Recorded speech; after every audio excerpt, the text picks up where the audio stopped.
Hello dear students, hope you are doing great. तो किसी बच्चे ने मेरे से पूछा था कि ma'am FOMO of not doing MBBS, इसके ऊपर एक वीडियो बनाई है कि मुझे बहुत ज़्यादा फोमो हो रहा है।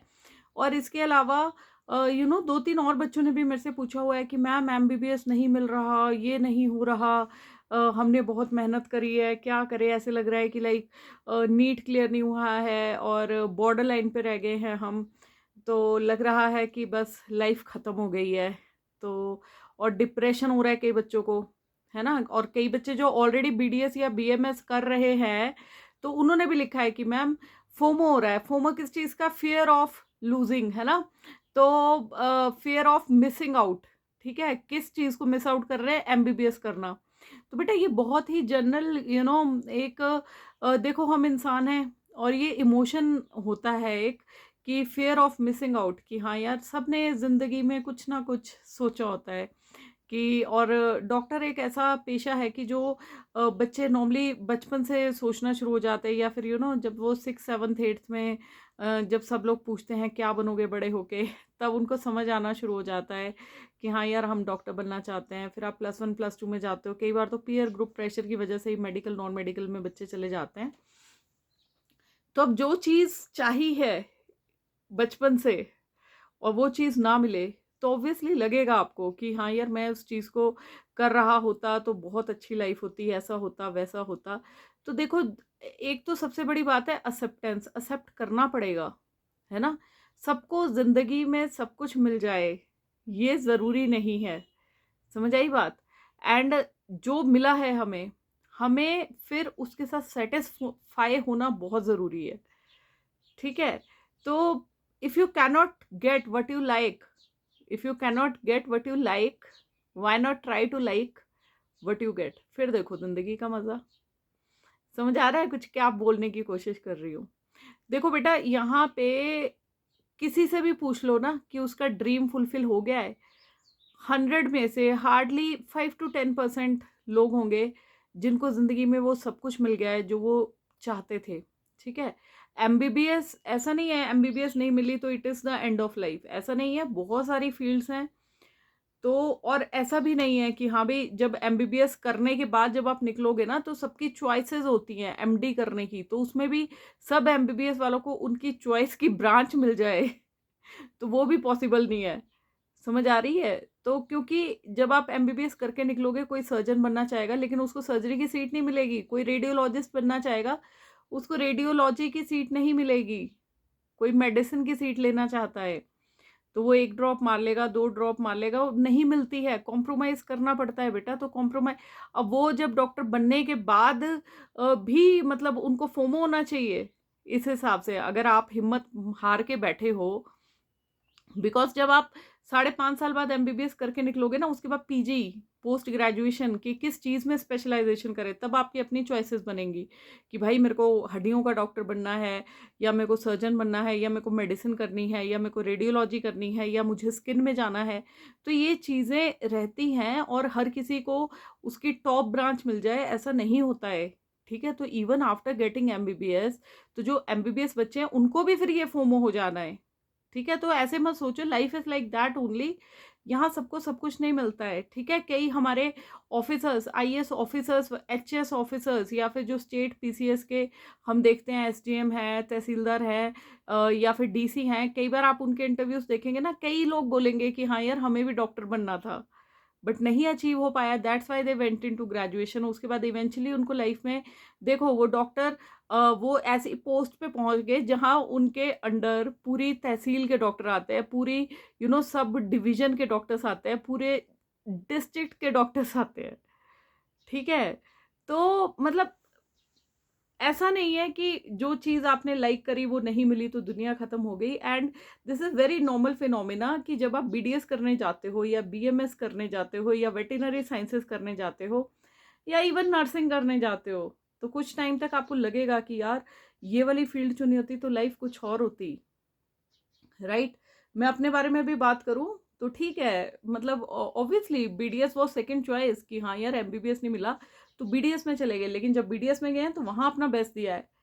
बेस्ट ऐसे दिया है, I was college topper during my BDS, लेकिन स्टिल उसके बाद क्या, जो मेरी फेवरेट ब्रांच थी that was MDS in oral surgery, ठीक है। लेकिन लाइफ की प्रायोरिटीज चेंज हो जाती हैं, ठीक है। जब हमने पास आउट किया हमें समझ आ गया था कि यार हम एमडीएस करके आएंगे, 3 सालों बाद आएंगे, तो मतलब एक गोल वहां से भी दो पाथ आगे थे कि यार गवर्नमेंट जॉब की तैयारी कर ले या फिर एमडीएस करने निकल जाएं। तो आपको रियलिटी बेस देखना पड़ता है कि यार एमडीएस करने निकल गए तो वहां पे अगर बीच में गवर्नमेंट जॉब निकल गई तो वहां से एमडीएस छोड़ेंगे।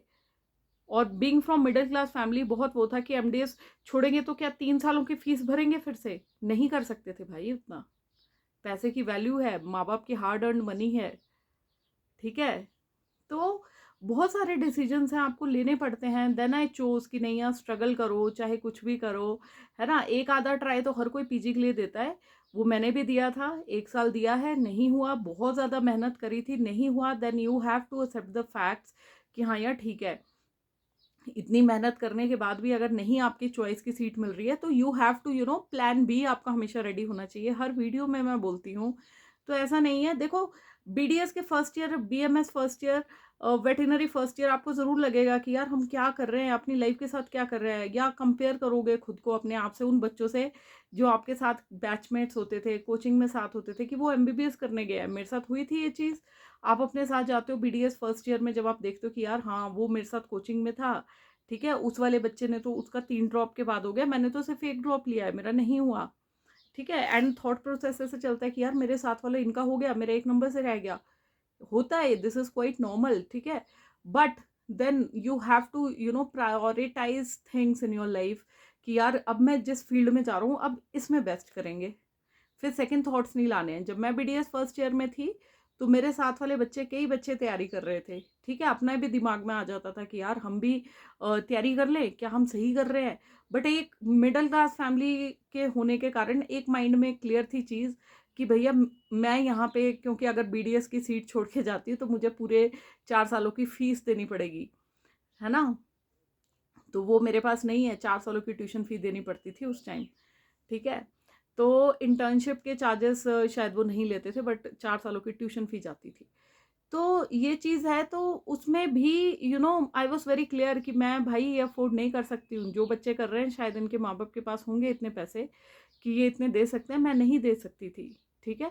आई am a graduate from Himachal dental college Sundarnagar, जो कि एक ही हमारे हिमाचल प्रदेश में उस टाइम पे शिमला गवर्नमेंट डेंटल कॉलेज था, उसमें मेरे टाइम पे जब मेरा एडमिशन हुआ है तो वहाँ पे सिर्फ 40 सीट्स थी सरकारी डेंटल कॉलेज में, ठीक है। उसके अलावा फिर सेकंड नंबर पे जो ओल्डेस्ट उसके बाद जो इंस्टीट्यूशन ओपन हुआ था that was Himachal dental college Sundarnagar, ठीक है। तो वो वहाँ पे 60 सीट्स थी, 30 सीट्स थी हमारी गवर्नमेंट कोटा के लिए। तो मेरा 1 नंबर से जो चीज़ें छूटी थी वहाँ पे, तो मेरे को अपना बीडीएस की जर्नी मैंने इस कॉलेज से अपना करा है। एंड उस टाइम मेरे टाइम पे जो फी स्ट्रक्चर था दैट वाज 40,000, ठीक है, मैं जो मेरा ट्यूशन फी था। और सरकारी कॉलेज की मैं बात करूँ तो वहाँ 20,000 था, ठीक है। तो बट मेरे को पता था कि मैं 40,000 फीस नहीं दे पाऊंगी। 40,000 इंटू आप 4 कर लो, है ना, लगभग आपका 160 तक के आसपास का मैं नहीं अफोर्ड कर सकती कि मैं अपने माँ बाप का इतना पैसा वेस्ट कर दूँ। तो मेरा एडमिशन हुआ था 2004 में, ठीक है। तो I was very calculative in my mind, और यही एक रीज़न था कि मैंने जब 1 साल ड्रॉप किया था, मैंने ये नहीं मतलब ये नहीं सोचा था कि एक और ड्रॉप लेना है, क्योंकि मैंने बहुत एफर्ट्स पुट इन किए थे। तो आप कई बार लाइफ में वो नहीं बन पाते हो जो आपका फर्स्ट पहला प्यार होता है। सबको पहला प्यार मिल जाए ये पॉसिबल नहीं होता है। देख लेना कितनी स्टोरीज हैं। तो ऐसा नहीं है, बस आप ये सोचिए बाकी जो अपॉर्चुनिटीज़ हैं उसको आप एक्सप्लोर करिए। जिस भी फील्ड में जा रहे हो, चाहे बीएमएस में जा रहे हो, चाहे बीडीएस में जा रहे हो, चाहे वेटरनरी में जा रहे हो, जिस भी फील्ड में जाना है तो वहाँ पे अपना बेस्ट देना है। एंड यू नो इसको एक बस ग्रेजुएशन की तरह लीजिए आप, क्योंकि ग्रेजुएशन के बाद जो बाकी ऑप्शंस होती हैं जैसे बाकी ग्रेजुएट्स के लिए ओपन है वो आपके लिए भी ओपन है। प्लस अपने माइंड में एक चीज़ बैठा लो कि आपके पास प्रोफेशनल डिग्री है, एंड आजकल के ज़माने में जिसमें टैलेंट है वो दुनिया से नहीं छिप सकता, ठीक है। यूट्यूब, सोशल मीडिया एक ऐसा माध्यम है कि आप जितने टैलेंटेड है, ठीक है, चाहे आपको वो चीज़ आप उस लेवल पे नहीं आप अचीव कर पाए, बट ये आपको एक प्लेटफॉर्म देता है। Social media is like this कि आप जिस भी फील्ड में जाएँ, उस फील्ड में अगर आप बेस्ट दोगे अपना, एंड अगर आप दुनिया के सामने बताते हो कि yes I am capable of doing this, जिस फील्ड में मैं हूँ, मैं इसको अपनी फील्ड को ऊपर लेके जाऊँगा या जाऊँगी, तो बहुत सारी अपॉर्च्युनिटीज़ हैं, ठीक है?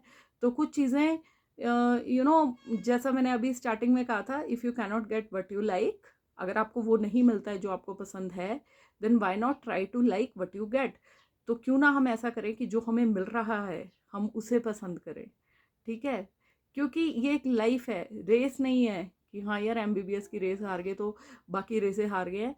अगर थोड़ा सा अपना दिमाग लगाओगे ना, तो जैसे फिजिक्स वाला है, he was he couldn't clear IIT, so is he a failure? No. बहुत सारे आईआईटीएंस होंगे जो उस बंदे के आगे स्टैंड नहीं कर पाएंगे अभी आज की डेट में। आई मीन टू से in terms of salary, in terms of better future.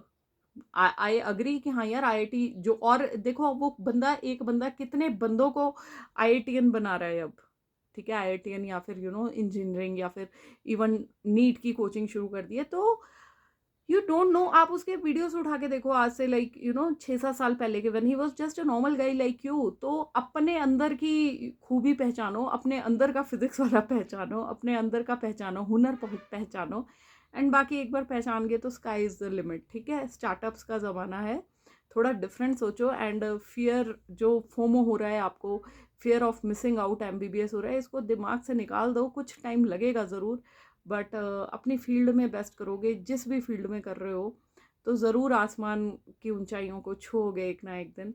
Hard work never goes waste, but हाँ एक बात है, हार्ड वर्क करना पड़ेगा। बिना हार्ड वर्क के यहाँ कुछ नहीं मिलना है। स्ट्रगल देखो हर फील्ड में है, तो जिस भी फील्ड में जा रहे हो तो वहीं पे स्टार्टिंग से ही अपनी जर्नी, अपना फोकस, अपना you have to be very concentrated. Focus आपका कंसंट्रेटेड रहना चाहिए, आपको क्लैरिटी होनी चाहिए।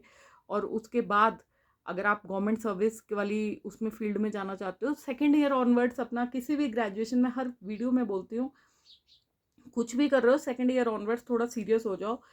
अगर मिडिल क्लास फैमिली से हो और लाइफ में कुछ राइज करना चाहते हो, क्योंकि 1 साल की आपने मस्ती मार ली, उसके बाद be serious about your studies and all.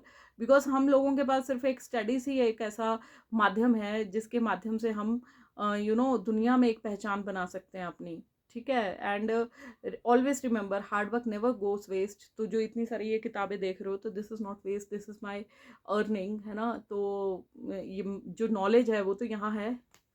तो आप एक बार जो सरस्वती माता को अपना बनाइए, लक्ष्मी माता खुद ब खुद आपके पास आएंगी, ठीक है? तो with all the best wishes to all my dear students, and भगवान सबका भला करे। हर हर महादेव, जय श्री राम, गुड लक बच्चों।